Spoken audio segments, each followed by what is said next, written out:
Unos 2.600 extremeños sufren ictus al año. 2.600, y con esta crisis del coronavirus y el temor que tenemos todos, muchas veces no vamos al hospital. Doctor, buenas tardes. Hola, buenas tardes. Buenas tardes. José María Ramírez, él además de ser neurólogo es el director de la unidad de ictus en Badajoz, en el Hospital Universitario de Badajoz. ¿Qué es el ictus? Bueno, me va a permitir que hoy, que es el Día Internacional de la Enfermería, pues de alguna manera pues quiera saludar a las enfermeras y enfermeros que de alguna manera con su trabajo cuidan, protegen y salvan a diario tantísimas vidas. Yo me siento orgulloso de mi equipo y en un día como este pues le pediría permiso para empezar con estas palabras de reconocimiento a esta importantísima labor. Me preguntaba qué es un ictus. Bueno, ictus viene del latín golpe y se utiliza para describir las consecuencias de la interrupción súbita de flujo sanguíneo a una parte del cerebro. Esto es lo que llamamos isquemia cerebral, que son el tipo de ictus más frecuente, o bien cuando se produce una rotura de una arteria o una vena cerebral, que entonces se produce una hemorragia cerebral que supone aproximadamente el 15% de los casos. Cuando la sangre no llega de una manera adecuada a esa parte del cerebro, pues esa zona queda afectada de forma transitoria o de forma permanente, y hay una serie de síntomas que pueden ocurrir pues, de forma transitoria o de forma definitiva. Vamos a ir a eso, síntomas. ¿Qué tenemos o cuáles son las alertas que nos tienen que despertar para decir voy a un hospital? Bueno, son las que tienen puesta ahí en la pantalla. Efectivamente, esos son los 5 síntomas que deben alertar a la población. A diferencia de la cardiopatía isquémica, la enfermedad cerebrovascular tiene mucha más expresividad clínica.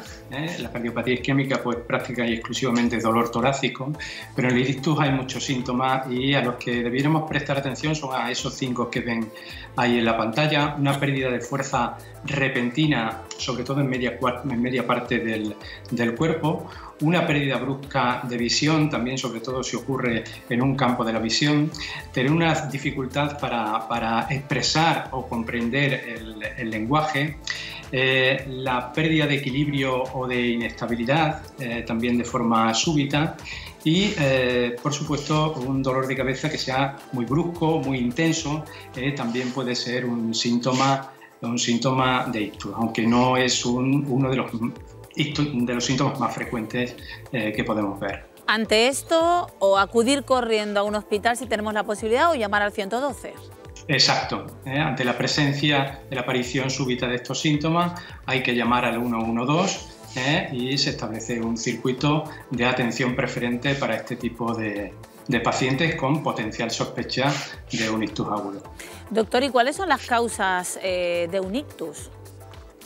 Bueno, debemos diferenciar lo que son factores de riesgo que de alguna manera conllevan a una serie de enfermedades que pueden provocar la enfermedad. Estos factores de riesgo que compartimos con otras enfermedades vasculares pues son la edad avanzada. El ictus sigue siendo una enfermedad edad dependiente, pero también la hipertensión arterial, la diabetes, la hipercolesterolemia, algunos estilos de vida perjudiciales como son el sedentarismo, como son una dieta poco saludable, la obesidad, por supuesto el tabaco y el abuso excesivo de alcohol.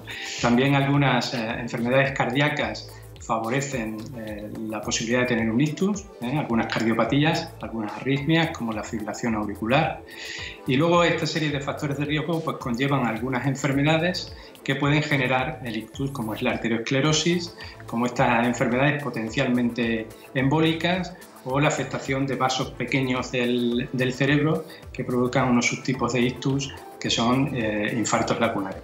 También es cierto que hay un grupo de personas que pueden tener factores de riesgo, pero que no llegamos a identificar la causa exacta por la que tienen este problema, y esto pues entran dentro de un grupo que es un grupo importante en cuanto a su frecuencia, que son ictus de etiología desconocida, indeterminada o criptogénicos.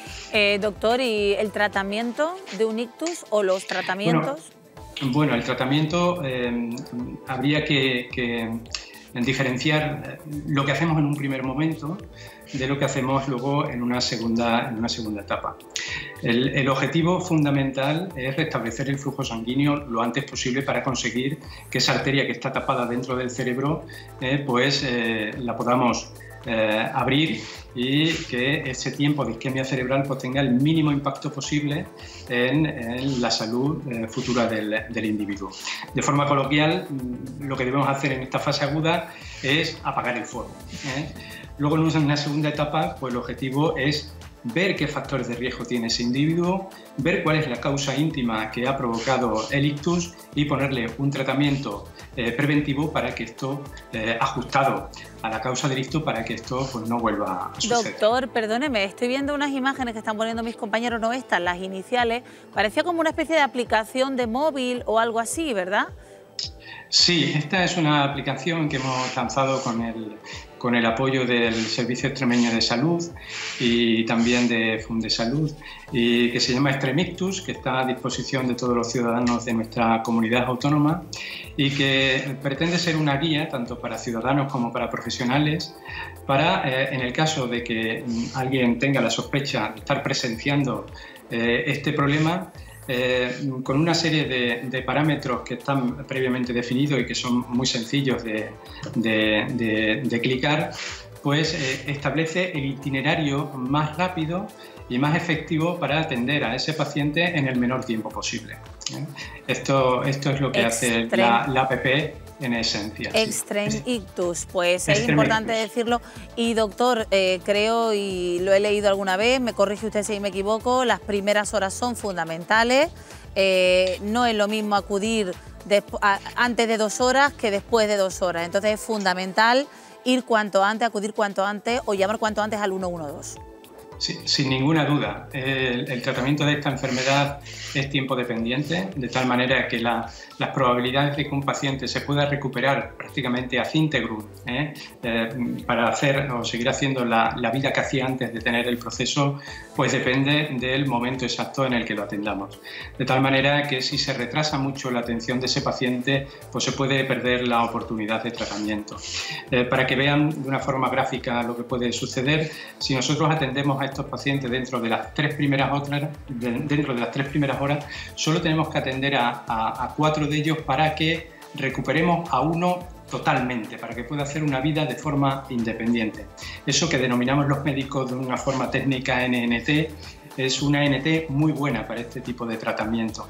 Si retrasamos ese tratamiento a los 120 minutos o algo más allá, ya necesitamos tratar 9 pacientes para conseguir el mismo efecto, y si nos vamos a los 270 minutos, pues vamos a tener que tratar a 14 para conseguir ese efecto. Y si nos alejamos de las 4 horas y media, vamos perdiendo muchas posibilidades de que ese paciente se recupere a pesar de que le instauremos este tipo de tratamiento. Por tanto, pues en cuanto que se detecte, lo antes y lo más rápido al hospital donde tenga capacidad para atender. Pues doctor, una videoconsulta que nos llega para usted. Bien. Buenas tardes, soy Tenti de Torre de Miguel Sesmero. Si tienes cefalea, dolor de cabeza, ¿puedes o hay riesgo de padecer un ictus? Gracias. Bueno, la cefalea por sí misma no es un factor de riesgo para el ictus y la población debe estar tranquila en este sentido.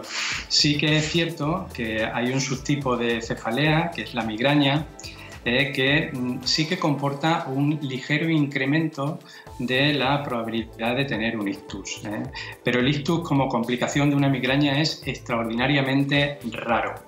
Muy infrecuente en la población y generalmente ocurre en mujeres que tengan asociados otros factores de riesgo, como puede ser hipertensión, tabaquismo, obesidad, que a lo mejor estén tomando anabulatorios o que tengan algún problema protrombótico asociado. En ese escenario de cóctel de comorbilidad, pues la migraña pues sí que puede comportar un mayor riesgo de ictus, pero la cefalea en general no comporta y no debe estar la población asustada por este motivo.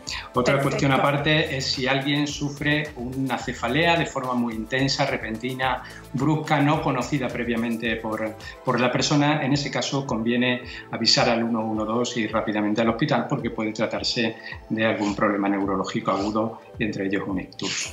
José María Ramírez, muchísimas gracias por haber abierto esta ventanita esta tarde y ayudarnos sobre todo a difundir algo muy importante, salud y cómo comportarnos. Un abrazo, gracias. Muy bien, muchas gracias a ustedes. Buenas tardes. Buenas tardes.